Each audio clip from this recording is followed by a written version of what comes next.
স্বাগতম জনাইছোঁ ৰঞ্জিত ব্লগছৰ অন্য এটা ভিডিঅ'লৈ। আজি মই উপস্থিত আছোঁ যোৰহাট চহৰৰ মাজত অৱস্থিত যোৰহাট বহুমুখী বালক বিদ্যালয়ত। আৰু এই বালক বিদ্যালয়ত মই উপস্থিত হৈ আপোনালোকক দেখাবলৈ চেষ্টা কৰিম যি বালক বিদ্যালয়ৰ যি ভৱনৰ পুনৰ নিৰ্মাণ কাৰ্যসূচী হৈছিল, প্ৰায় ৯৯% কাম ইয়াৰ সম্পূৰ্ণ হৈ উঠিছে। ব্ৰিটিছ শাসনকালত স্থাপিত হোৱা বহুমুখী বালক বিদ্যালয়ৰ যি পুৰণা ভৱন আছিলে, সেই পুৰণা ভৱন যি জহি খহি গৈছিল, তাৰ দৃষ্টিগোচৰ হৈছিল চৰকাৰৰ। আৰু সেই চৰকাৰৰ দৃষ্টিগোচৰ হোৱাৰ পিছত যি নতুন ভৱন বনোৱা হৈছে, সেই নতুন ভৱন মই আপোনালোকক দেখাবলৈ চেষ্টা কৰিম। যিসকল ব্যক্তি অসমৰ বাহিৰত আছে, ইয়াৰ আপোনাৰ প্ৰথম যোৰহাটৰ বহুমুখী বালক বিদ্যালয়ৰ পৰা পাছ কৰি পঢ়ি গৈছে, সেইসকল ব্যক্তিৰ কাৰণে মই ভিডিঅ'টো বনাইছোঁ। আপোনালোকে এই যোৰহাটৰ বহুমুখী বালক বিদ্যালয় আপোনালোকে যি পুনৰ নিৰ্মাণ কাৰ্যসূচী হৈ আছিল, সেই কাৰ্যসূচী আপোনালোকে দেখিবলৈ পাব, মোৰ ভিডিঅ'টো সম্পূৰ্ণৰূপে দেখিবলৈ পাব। গতিকে আহক আমি ভিডিঅ'টো আগবাঢ়ি যাওঁ।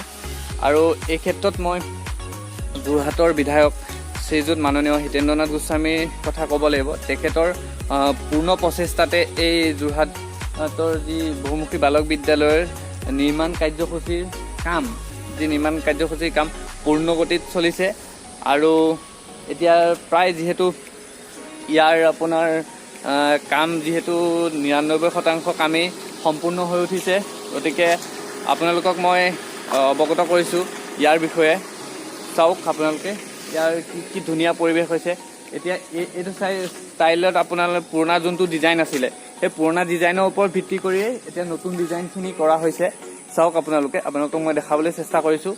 আৰু এতিয়া যিহেতু ইয়াৰ নতুন বিল্ডিংটোৰ কাম এটা ছাইড কমপ্লিট হৈছে, মই মোৰ ব্যক্তিগত মতামত আপোনালোকক আগবঢ়াইছোঁ।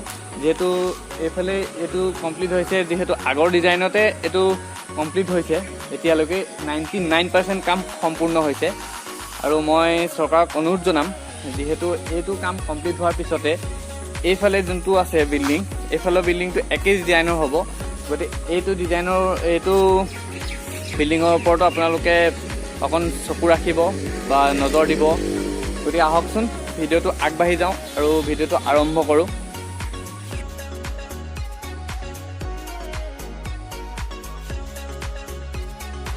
যি নিৰ্মাণ কাৰ্য কৰি আছিলে এয়া যোৰহাট বহুমুখী বালক বিদ্যালয়ৰ, মই আপোনালোকক দেখাইছোঁ। প্ৰায় ৯৯% কাম ইয়াৰ সম্পূৰ্ণ হৈ উঠিছে। পুনৰ নিৰ্মাণ কাৰ্যসূচী আৰম্ভ হৈ গৈছে। গতিকে আপোনালোকে চাই থাকক ভিডিঅ'টো, মই সম্পূৰ্ণকৈ দেখাই আছোঁ আপোনালোকক। এইখিনি কাম হৈছে, যি আগৰ যিখিনি তৰ্জাবেৰ যোনখিনি ষ্টাইলৰ আছিলে, আগৰ পুৰণা বিল্ডিংটো যেনেকৈ তৰ্জাবেৰ আছিলে, সেই একেই ডিজাইনত এইখিনি ডিজাইন কৰা হৈছে। গতিকে আহকচোন এতিয়া মই আপোনালোকক দেখাম ইয়াৰ ভিতৰত ক্লাছৰুমখিনি কেনেকুৱা ধৰণে বনোৱা হৈছে, মই আপোনালোকক সেইটো দেখাইছোঁ। গতিকে চাই থাকক। তো ইয়াৰ যিখিনি বিল্ডিং আছে, সেই বিল্ডিংখিনিৰ ভিডিঅ'খিনি মই আপোনালোকক দেখাম। ইয়াৰ ৰুমখিনি মই আপোনালোকক দেখাই আছোঁ। গতিকে চাই থাককচোন ৰুমখিনি। তো আগৰ যোনখিনি পুৰণা ডিজাইন আছিলে, সেই পুৰণা ডিজাইনখিনিৰ ওপৰত ভিত্তি কৰি এতিয়াৰ নতুন ডিজাইন কৰি সেই একেটা ডিজাইনতে গোটেই বিল্ডিংটো বনাইছে। আৰু এয়া চাওকচোন, আপোনালোকক মই দেখাইছোঁ ইয়াৰ যিখিনি ৰুম আছে, ৰুমখিনি মই আপোনালোকক দেখাইছোঁ। ৰুমখিনি এইখিনি হৈছে আগৰ ডিজাইনৰ পৰাই মানে লৈ পেলাই এইখিনি বনোৱা হৈছে গোটেইখিনি। চাইডৰ ভিডিঅ'টো কেনেকুৱা হৈছে, তো আপোনাৰ এইখিনি বহুত মানে কিবাকিবি আৰু এইবিলাক তো বহুত ধুনীয়াকৈ বনাইছে। ইয়াৰ ওপৰত যোনটো ফেঞ্চি ডিজাইন হৈছে, আৰু আপোনাৰ এইখিনি গোটেইখিনি ৰুমটো আৰু আগতকৈ বহুত ধুনীয়া হৈছে। আগৰ যিহেতু তৰ্জাবেৰ আছিলে, আৰু তৰ্জাবেৰৰ পৰা ভিত্তি কৰি ওপৰতে সেইখিনি বনাইছিলে। আৰু এতিয়া চাওকচোন এতিয়া কিমান ধুনীয়া। এতিয়া এই ক্লাছৰুমটোত সোমাই বহুত ভাল লাগিছে। তো এইখিনি আৰু চাই দেখক আপোনালোকে, চাই দেখক ভিডিঅ'টো। এইটো এনেকৈ বনাই আছে এইখিনি। তো তাৰপিছত আহি এইখিনি মই আপোনালোকক দেখাই আছোঁ। এইটো যি মূল ভৱনটো এয়া চাওক আপোনালোকৰ বেক চাইড কিমান ধুনীয়া হৈছে আপোনালোকে চাওক এইটো। আৰু আগৰ বিল্ডিংটো আছিলে আগৰ বিল্ডিং আছিলে এয়া। আৰু আগৰ বিল্ডিঙৰ যিখিনি ৰং বা কিবা কিবি এইখিনি আছিলে, সেইটো ডিজাইনৰ ওপৰতে এইখিনি বনোৱা হৈছে। এইখিনি তাৰ ওপৰতে বনোৱা হৈছে আৰু আগৰ বিল্ডিংটো এইটো আছিলে আগৰ বিল্ডিংটো মই আপোনালোকক দেখাই লৈছোঁ আগৰ বিল্ডিংটো এইটো হৈছে আগৰ বিল্ডিংটো আৰু এতিয়া হৈছে এইটো এতিয়া বিল্ডিংটো এইটো ইমান ধুনীয়াকৈ এইটো নিৰ্মাণ কাৰ্যসূচী হৈ আছে প্ৰায় ৯৯% ইয়াৰ কাম সম্পূৰ্ণ হৈছে তাৰপিছত আপোনালোকক এইপিনে দেখাই আছোঁ এইপিনে চাওক এইপিনে আছোঁ আহি পেলাই ইয়াৰ যি কৰিডৰ এইটো হৈছে এইটো চাওক এইটো কিমান ধুনীয়া লাগিছে এইটো আগৰ যি পুৰণা ডিজাইন সেই পুৰণা ডিজাইনৰ ওপৰতে এইটো বনাই থকা হৈছে তো চাওক আপোনালোকে ইমান ধুনীয়াকৈ বনাইছে এইখিনি ইয়াত আপোনাৰ চাওক এইখিনি মই আপোনালোকক দেখাবলৈ চেষ্টা কৰিছোঁ গতিকে আপোনালোকে ভিডিঅ'টো চাই কেনেকুৱা পাইছে জনাব যি পুৰণা বিল্ডিং আছিলে সেই পুৰণা বিল্ডিঙৰ ভিডিঅ'কে মই আপোনালোকক দেখাইছোঁ তো চাই থাককচোন তো এনেকেই এইখিনি হৈছে আৰু মই আপোনালোকক ইয়াৰ ৰুমখিনি দেখাইছোঁ ইয়াৰ চাৰিৰানটো আপোনালোকক দেখাইছোঁ গতিকে ভিডিঅ'টো চাই কেনেকুৱা পালে জনাব তো আগৰ যিটো পুৰণা বিল্ডিং আছিলে সেই পুৰণা বিল্ডিংটোৰ এটা ড্ৰোন শ্বট মই আপোনালোকক দেখাই দিছোঁ গতিকে আহকচোন ড্ৰোন শ্বটটো চাই লওঁ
ভিডিঅ'টো চাই কেনেকুৱা পালে জনাব।